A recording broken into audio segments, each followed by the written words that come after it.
Very quick video before I go do laundry. Man, I miss having my own full dryer and washer and dryer versus like a half one. And at the apartments I was at, they did have half ones, which I see is pointless. But of course, I'll take that over nothing at all. And I miss, of course, there's pros and cons about motels. But anyways, that's not what this video about. Also, if you suffer from alopecia, I know something that 100% work. I just can't afford it, just like my skincare, which I do have prescription, skincare, but is multivitamins. It's really important to be taking those. I don't. Anyways, this video is simple. I'm a person, I don't judge people. I'm just truthful, and of course I have my opinions, but I don't judge people. It's more religious wise, and I keep like people can do whatever they want because we're on this earth. You can do whatever the heck you want to do, and people ain't gonna repent anyways.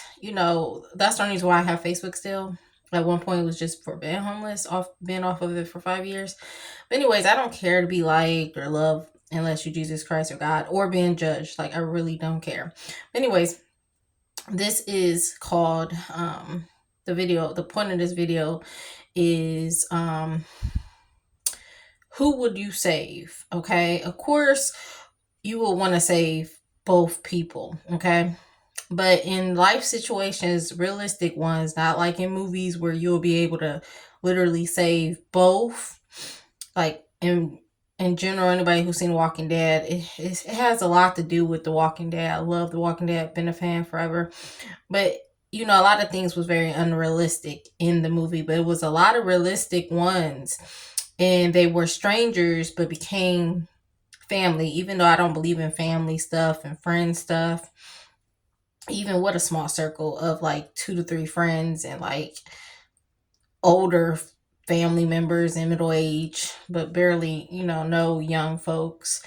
Anyways, or even past friends from Ohio, ever since being homeless, I found out, Anyways, we're out here where I live at. Of course, I won't say, but anyways, okay, so you have your mother, and then you have your boyfriend, or you can even throw an ex in there. You don't throw the ex in there because that wouldn't make sense. Okay, so you have your mother, okay, and then you have your boyfriend or fiance or husband.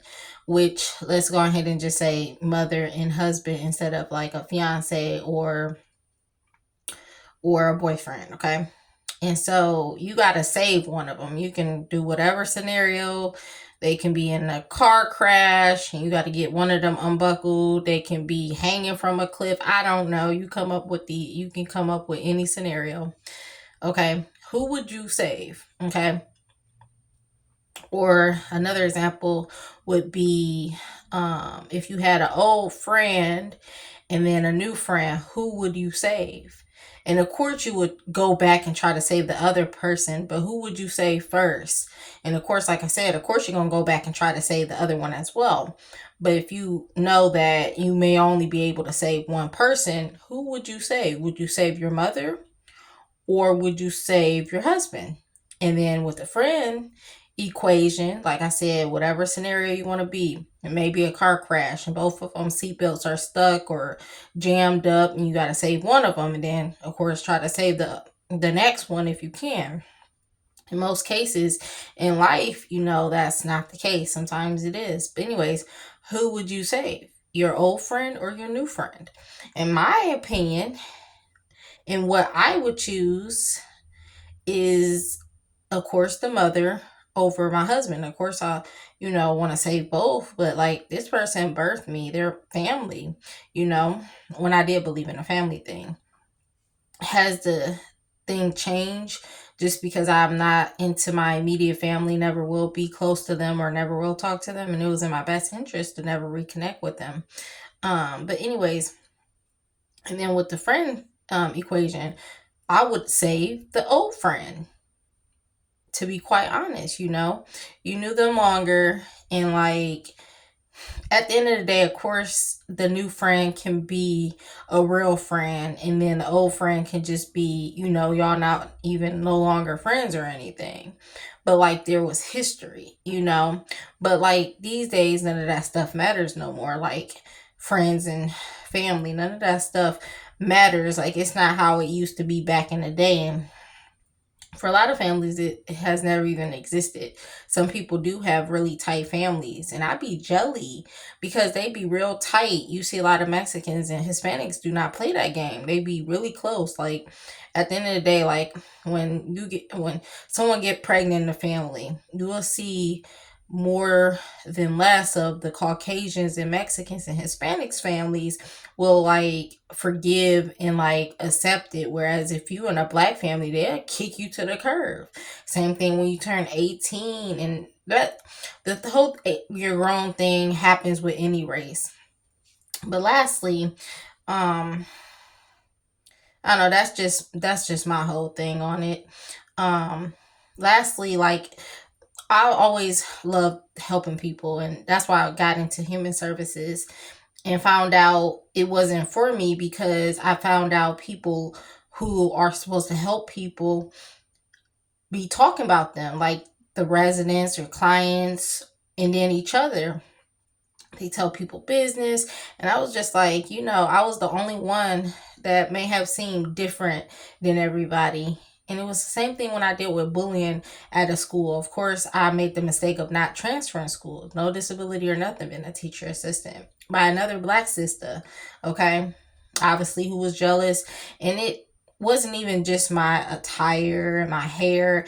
At one point, I thought that was the case. No, it was my spirit.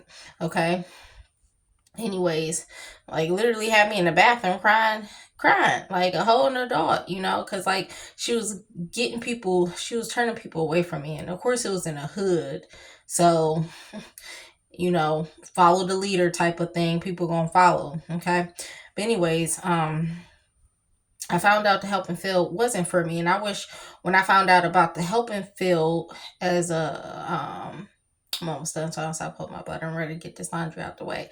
I always plan on doing a light load until I get into my own place, and I want a washer and dryer.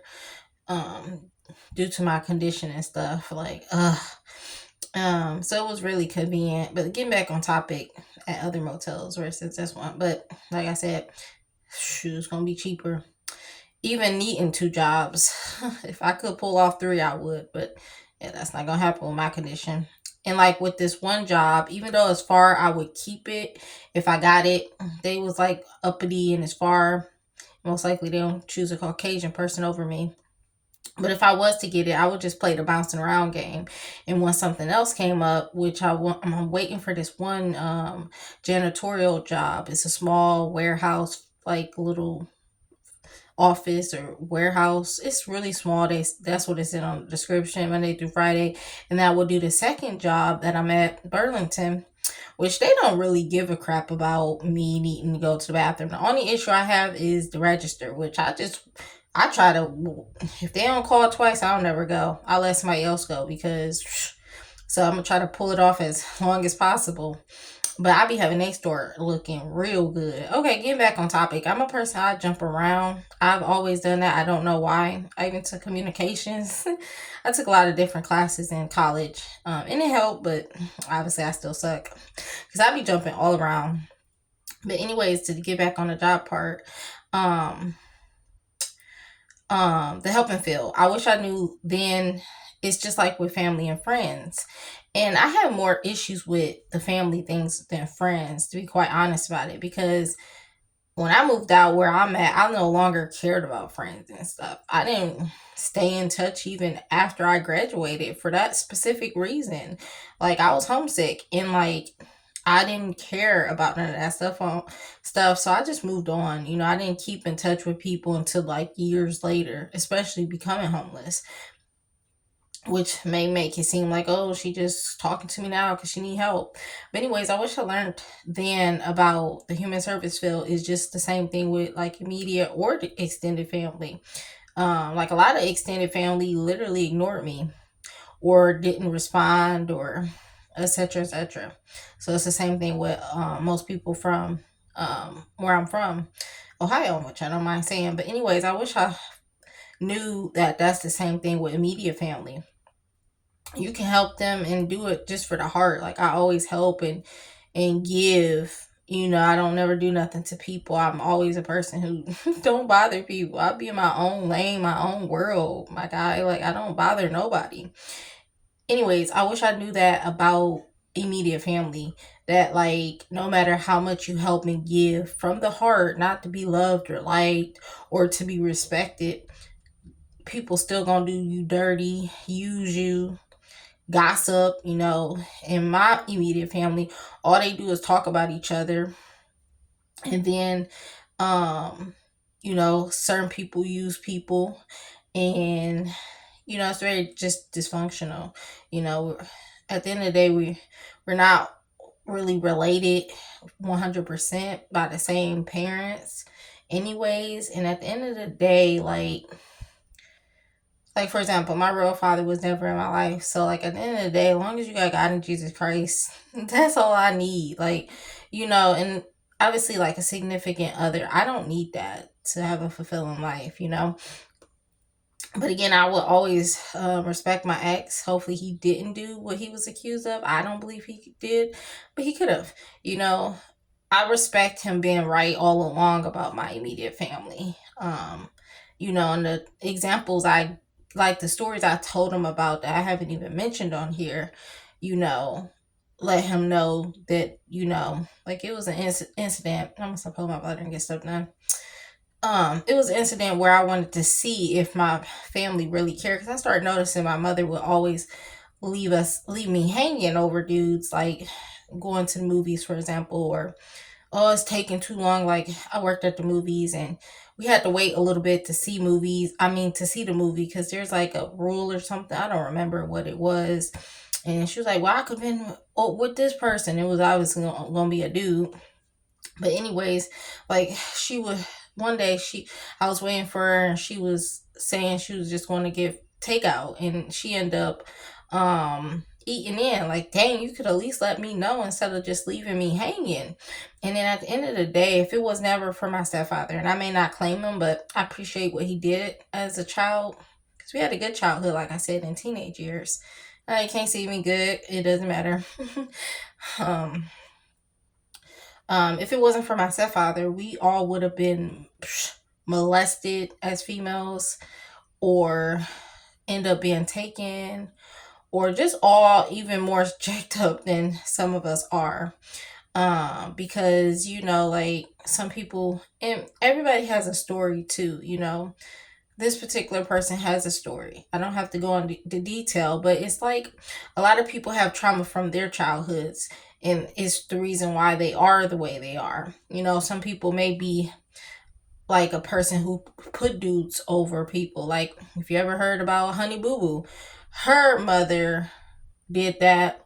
Well, the mother, Honey Boo Boo mother, um, did that. You know, left her hanging and like alone and stuff. Like, everybody got traumas and reasons why they end up doing certain things to their children because of their childhood, you know. Like her mother had numerous mans and stuff and molestation, and you know, I'm not getting into other details, but like it's a lot of different traumas that a person can deal with. So I don't blame my mother, I blame her mother. And who knows, I'm pretty sure her mother was fine and she never dealt with anything that would make her do that. But I don't know. Some people just do stuff and don't have any trauma. But anyways, so there's always a reason why people do certain things or put men over, because that's all they had to love them, who showed them love and stuff instead of their mother. You know, so it's a forgive thing, but I would never be close to my immediate family. I would never reconnect with them. And like I said, I wish I knew that, just like in human services. And I've been to numerous shelters, like 4 different shelters, and found out not only did I deal with bullying from like um a lot of the residents, and not all of them. One place I didn't, the emergency shelter, I didn't deal with no bullying, but all the other ones I did. and there was 3 to 4 of them. I can't remember how many. Anyways, I also got bullied by some of the staff, because of my condition. And it was with the residents, it was not just because of my condition, it was just my spirit as well. So when you have a condition and you got a spirit like mine, you're definitely about to get targeted, even than just half. You're gonna get like triple the amount of bullying because of your spirit and the condition you have. And they can take advantage of you. They can spit in your food. They can steal your food, go to the bathroom. It's just, at the end of the day, no one have no idea. But anyways, I'm done talking on here. God bless.